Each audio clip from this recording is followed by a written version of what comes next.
तो दोस्तों आज है 21 अप्रैल 2024। बात करेंगे इस वीडियो पे कुछ इंपॉर्टेंट शेयर्स के ऊपर, कुछ इंपॉर्टेंट अपडेट्स है, कुछ इंपॉर्टेंट न्यूज़ है। तो चलिए एक करके कवर करते हैं। तो सबसे पहले हम बात करेंगे रिन्यूएबल सेक्टर की दिग्गज कंपनी इरडाटा की शेयर्स के बारे में।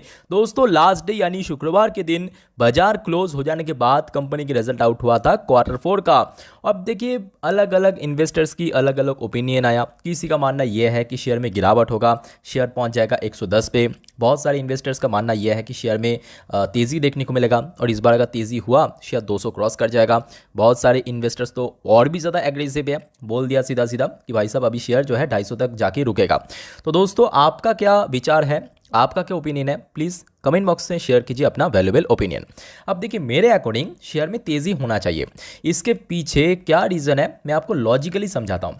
सबसे पहले आप देख लीजिए कि कंपनी के रिजल्ट तो बहुत अच्छा था। जिनको नहीं मालूम पहली बार देख रहे हैं, मैं आपको थोड़ा शॉर्ट में एक्सप्लेन करके देता हूँ। ये देखिए लास्ट ईयर से अगर हम बात करें मार्च 2023 में कंपनी की टोटल इनकम था 1036 करोड़ रुपए, जो कि इस बार सीधा मोर देन 30% ग्रो किया हो चुका है 1391 करोड़ रुपए। Even quarter on quarter base पे भी आप देख सकते हो ग्रोथ देखने को मिला और वो बहुत ही कंसिस्टेंट वे में ग्रो हुआ। ध्यान से देखना, ये देखिए 1036 करोड़, फिर देखिए 1143 करोड़, 1177 करोड़, 1253 करोड़, 1391 करोड़। मतलब एक बात पक्की है, सेक्टर में दोस्तों बहुत डिमांड भी है और उसके साथ साथ कंपनी लगातार ग्रोथ भी देखने को मिला। दूसरा मेन रीजन देखिए, सबसे मैं बोलूंगा ये इंपॉर्टेंट रीजन है, कंपनी की मार्जिन दोस्तों बहुत ग्रो किया, बहुत ज्यादा ग्रो किया। लास्ट ईयर में कंपनी कितना मार्जिन था 28%, इस बार मार्जिन कितना है 35%, जो कि क्वार्टर ऑन क्वार्टर बेस पे भी ग्रोथ देखने को मिला।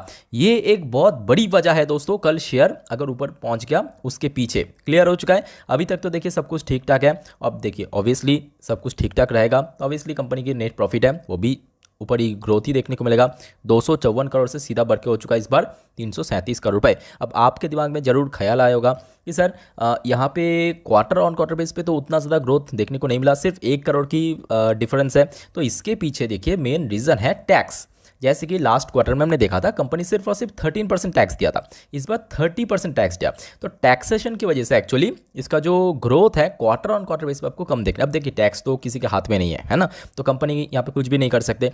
अब देखिए यहाँ पे जिस वजह से मैं बोलूँगा अगर मतलब सब कुछ ठीक ठाक रहा, मार्केट की सेंटिमेंट कोई भी ग्लोबल इशूज़ देखने को नहीं मिला, मुझे लगता है कि कल शेयर में तेज़ी होना चाहिए। अब देखिए ये सारे जो लॉजिक मैं आपको दिखाया इसको बेस करके आपको क्या राय है प्लीज़ बताइए अपना ओपिनियन, ठीक है। तो इमीडिएटली मैं बोलूँगा बाई ना करें, एक दिन बस रुक जाइए, क्योंकि देखिए कंपनी का रिजल्ट लास्ट डे आउट हुआ था और पहले इम्पैक्ट देख लीजिए, इम्पैक्ट के ऊपर बेस करके आई थिंक आपको डिसीजन लेना चाहिए। अब जो लोग इन्वेस्ट कर लिया था, जो कि बहुत पहले से मैं बार बार सबको बोलता गया कि शेयर में बाई करे, बहुत अच्छी कंपनी है, बहुत डिस्काउंटेड प्राइस में मिल रहा है, तो उनके लिए मैं बोलूँगा होल्ड कीजिए, ठीक है।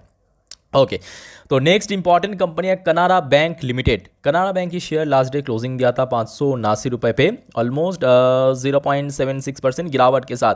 तो दोस्तों शेयर होल्डर के लिए बहुत अच्छी अपडेट है। आज से लगभग कुछ टाइम पहले याद करके देखें कि कंपनी स्प्लिट का अनाउंसमेंट किया था 1:5 रेशियो में, आपके साथ शेयर भी किया था, ज़्यादा पुराने बात नहीं है, ऑलमोस्ट 2-3 हफ्ते पहले की बात है। कंपनी ने दोस्तों हाल ही में उसका रिकॉर्ड डेट भी फिक्स कर दिया। रिकॉर्ड डेट कंपनी फिक्स किया 15 मई के दिन, मतलब आपके हाथ में रफली 3 हफ्ते के आसपास है, 3 हफ्ते के आसपास है, ठीक है। तो आप अगर मेरे बात को ध्यान से सुनना, आप अगर 14 में या तो उसके पहले कनाडा बैंक की शेयर परचेस किया तभी जाके आप एलिजिबल शेयर होल्डर बनेंगे ये स्प्लिट पाने के लिए। इस स्प्लिट का मतलब क्या है? स्प्लिट का मतलब ये है कि आपके पास अगर एक शेयर है वो दोस्तों कन्वर्ट हो जाएगा 5 में, आपके पास 2 है तो वो दोस्तों 10 हो जाएगा, 3 है तो 15 हो जाएगा। इसी रेशियो में एक्चुअली आपको स्प्लिट अलॉट होगा। क्लियर हो चुका। बाकी बात के ऑब्वियसली बड़े बैंक है, अच्छी बैंक है, ये कोई छोटे मोटे शेयर तो है नहीं, लाखों करोड़ को इसका मार्केट कैपिटलाइजेशन है। एक साल में बहुत अच्छी रिटर्न दिया। ऑब्वियसली पीएसयू सेक्टर लास्ट 1 से 1.5 साल में काफ़ी चला भी था। तो देखिए इन्वेस्ट करना ना करना वो तो आपके ऊपर है, बट अगर आपको करना है मैं तो प्रेफर करूंगा स्प्लिट बोनस ये सबको देख के इन्वेस्ट मत करना। ये सारे लॉन्ग टर्म इन्वेस्ट को फायदा मिलता है, एडवांटेज है एक टाइप का, ठीक है। अगर आपका लॉन्ग टर्म का टारगेट है तभी जाके दोस्तों इसमें इन्वेस्ट करना। ओके तो नेक्स्ट हम बात करेंगे वीवीएल। बहुत सारा कमेंट आ रहा है सर वीवीएल को कुछ बताइए। वरुण बेवरेज लिमिटेड लगातार शेयर में गिरावट हो रहा है, हो क्या रहा है? चल क्या रहा है यहाँ पे विविल के शेयर में, तो देखिए यहाँ पे चल फल कुछ नहीं रहा। बहुत लोगों का मानना है कि अभी इसका शेयर जो है अभी बहुत नीचे गिरेगा, तो ऐसा कुछ भी नहीं है, चलता रहता है। हाल फिलहाल में हमने देखा कि यहाँ पे मॉर्गन स्टैनली ने इसके ऊपर टारगेट प्राइस जो था काफ़ी रेज भी किया, जैसे कि आप देख सकते हैं यहाँ पे 1701 रुपये का टारगेट ठीक ठाक है, ठीक है, मेरे अकॉर्डिंग बहुत जल्दी अचीव हो जाएगा। कोई शेयर हमेशा तो ऊपर जा नहीं सकता, कभी ना कभी करेक्शन होगा, कंसोलिडेशन देखने को मिलेगा। उसके साथ साथ और भी बहुत सारे एनालिस्ट हैं, उनके द्वारा मेंशन किया ये जो शेयर है नेक्स्ट कुछ महीनों के अंदर आपको नीचे की तरफ 1350, ऊपर की तरफ 1540 के आसपास देखने को मिल सकता है। अगर इसमें ब्रेकआउट हो गया तो शेयर सीधा सीधा 1730 तक जाने का चांस है, ये एनालिस्ट का द्वारा मेंशन किया। सेम चीज़ देखिए यहाँ पे मेंशन किया एक और एनालिस्ट ने, इनके अकॉर्डिंग शेयर जो है नियर टर्म पे 1560 तक जाने का चांस है।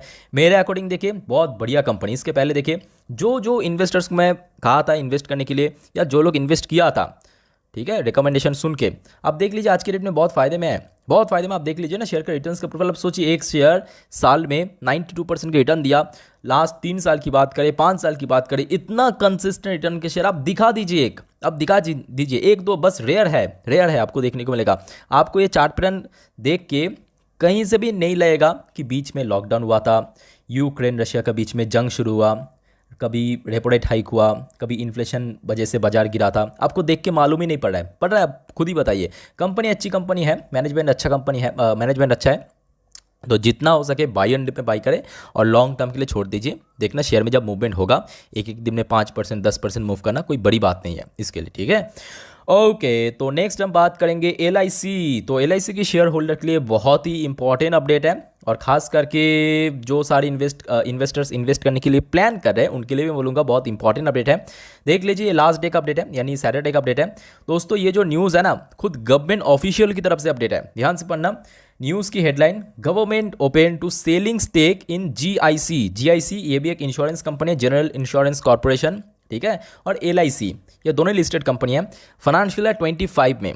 तो दोस्तों ये जो सोर्स के थ्रू, ये कोई थर्ड पार्टी सोर्स या कोई ब्रोकरेज की सोर्स नहीं, ये सीधा सीधा गवर्नमेंट सोर्स है। मैं आपको एक बार दिखाता हूँ ये न्यूज़ की सोर्स क्या है, ये देखिए, a government source told Reuter on Friday, क्या बोला कि देखिए the government of India is open a minority stake sale, majority नहीं, माइनॉरिटी स्टेक सेल, मतलब वही 2-3% के आसपास स्टेक सेल करेगा in general insurance corporation of India यानी GIC and life insurance corporation of India यानी LIC in the financial year 25। अब देखिए फाइनेंशियल ईयर 25 शुरू हुआ है, हाथ में काफ़ी लंबा चौड़ा टाइम है, 1 साल के आसपास है, तो मतलब ऐसा नहीं कि इमीडिएटली आ जाएगा OFS या QIP लॉन्च करेगा, इमीडिएटली नहीं, बट नेक्स्ट 1 साल के लिए तैयार हो जाइए, कभी ना कभी देखिए आपको जरूर देखने को मिल सकता है इसके अंदर स्टेक सेल। क्लियर हो चुका है। बाकी देखिए इन्वेस्ट करना है तो मैं बोलूँगा पहले आप इसके रिजल्ट देख लीजिए, बहुत जल्दी आई थिंक आउट होगा, और उसके ऊपर बेस करके आपको डिसीजन लेना चाहिए। बाकी कंपनी तो ऑब्वियसली अच्छी है, तो और अगर आपके पास शेयर है तो होल्ड करें पेशेंसली, ठीक है। ओके, तो नेक्स्ट हम बात करेंगे IPOs के GMP के बारे में। सबसे पहले चलिए देख लेते हैं एक एक करके IPO का नाम। एमफोर्स ऑटोटेक 61.22% की प्रीमियम, फैलकॉन कॉन्सेप्ट जो कि 8% की प्रीमियम, वोडाफोन आइडिया की जो FPO है और एक दिन आई थिंक बाजार में ओपन रहेगा, 5.45% की प्रीमियम चल रहा है। ग्रिल्स पैंटाडोर 6.5% की प्रीमियम, रामदेव बाबा सॉल्वेंट 8% की प्रीमियम, ग्रीन हाईटेक 84% की प्रीमियम, और आई थिंक ये बहुत जल्दी बाजार में लिस्ट भी होगा, कल लिस्ट होगा, ठीक है, ये ग्रीन हाईटेक। ओके, तो next important update, Dixon technology की शेयर होल्डर के लिए बहुत बड़ी अपडेट है। तो दोस्तों आप अगर इस चैनल को रेगुलर फॉलो करते हो आपको तो बहुत अच्छे से मालूम होगा मैं इंफ्रास्ट्रक्चर के साथ साथ मैन्युफैक्चरिंग सेक्टर को भी कितना ज़्यादा रिकमेंड करता हूँ आपको, और इसके पीछे लॉजिक है। मैं जो भी आपको बात बोलता हूँ या रिकमेंड करता हूँ ना, उसके पीछे आपको ठोस वजह या लॉजिक मिल जाएगा, क्योंकि खुद गवर्नमेंट ऑफ इंडिया जहाँ पे प्रमोट कर रहा है, खुद सपोर्ट कर रहा है, बैकअप दे रहा है किसको, मैन्युफैक्चरिंग सेक्टर को, वहाँ पे तो ग्रोथ होगा ही, क्योंकि पॉलिसी दोस्तों यहाँ पे ऐसा है, पॉलिसीज ऐसे, मैं पॉलिसीज के ऊपर बेस करके देखिए जो स्कीम्स है उसके ऊपर बेस करके आपको मैं बार बार जो लॉजिकली समझाता हूँ। देख लीजिए आपके सामने एग्जांपल है, देख लीजिए डिक्सॉन सब्सिडरी पैगेट इलेक्ट्रॉनिक्स, ये डिक्सॉन टेक्नोलॉजी की सब्सिडरी कंपनी है, ties up with long chair for smartphone production. तो ये जो कंपनी है ना, ये बाहर की कंपनी है लॉन्ग चेयर, ठीक है, तो ये दोनों मिलके क्या करेगा, स्मार्टफोन प्रोडक्शन करेगा, यानी मैन्युफैक्चर करेगा। कहाँ पे करेगा, ऑब्वियसली इंडिया में करेगा। तो आज की डेट पे ना एक्चुअली गवर्नमेंट की जो पॉलिसीज है उसके अकॉर्डिंग अगर कोई बाहर की कंपनी को ना, मेरे बात को ध्यान से सुनना, बहुत काम आएगा आपको। अगर कोई बाहर की कंपनी को, सपोज ये इंडिया है, ठीक है, ये इंडिया है, और अगर कोई बाहर की कंपनी को इंडिया में आके फ़ोन मैन्युफैक्चर करना है, उसके लिए कोई ना कोई एक इंडियन कंपनी के साथ पार्टनरशिप करना पड़ेगा या तो जॉइंट वेंचर के रूप में काम करना पड़ेगा, और इसके थ्रू दोस्तों पूरा पूरा बेनिफिट या फायदा कौन उठा रहा है? डिक्सॉन जैसे कंपनी। मैं ये नहीं बोलूँगा कि डिक्सॉन उठ रहा है, डिक्सॉन जैसे बहुत सारी कंपनी है लिस्टेड अनलिस्टेड, ठीक है, उनको बहुत फायदा मिल रहा है। अब क्योंकि डिक्सॉन इस सेक्टर की एक लीडिंग कंपनी है तो डिक्सॉन को ऑब्वियसली सबसे ज़्यादा फायदा मिलेगा। अब एग्जाम्पल के रूप में आप देख सकते हो शॉमी ने पार्टनरशिप कर लिया, बहुत सारे बड़े बड़े कंपनी, लेनोवो ने, हाल फिलहाल में ये भी न्यूज़ भी देखा, तो कहीं ना कहीं देखिए फायदा मिलेगा। और जिस वजह से मैं बोलूँगा जितना हो सके बाय एंड डिपेंड्स को बाय आप चाहे तो कर सकते हो, वो आपके ऊपर डिपेंड करता है, फाइनल डिसीजन आपको लेना पड़ेगा। Okay, last and final update शुरुआत करेंगे दोस्तों, बट उसके पहले अगर आपको वीडियो भी तक अच्छा लगा, इन्फॉर्मेटिव लगा, प्लीज़ वीडियो को लाइक करना और प्लीज़ दोस्तों चैनल को सब्सक्राइब करके रख देना, बिकॉज कल 22 को रिलायंस इंडस्ट्री की रिजल्ट आउट होगा। जैसे आउट हो जाएगा सबसे पहले मैं आपको इसी चैनल पे प्रेजेंट कर दूंगा, ठीक है। रिलायंस की बात करें, देखिए कल एक प्रीव्यू में आपको दिखाया था मनी कंट्रोल की वेबसाइट में, याद करके देखिए। आज दोस्तों मैं आपको प्रीव्यू दिखाऊंगा इकोनॉमिक्स टाइम की वेबसाइट में, सेम चीज़ जैसे कि कल ब्रोकरेज की एस्टीमेट आया था कि कंपनी की जो रेवेन्यू ग्रोथ है वो तो बहुत अच्छा तगड़ा देखने को मिलेगा। अनफॉर्चुनेटली कंपनी इस बार एबिटा मार्जिन या एबिटा और साथ में नेट प्रॉफिट में दोस्तों फॉल कर सकता है, यानी गिरावट हो सकता है।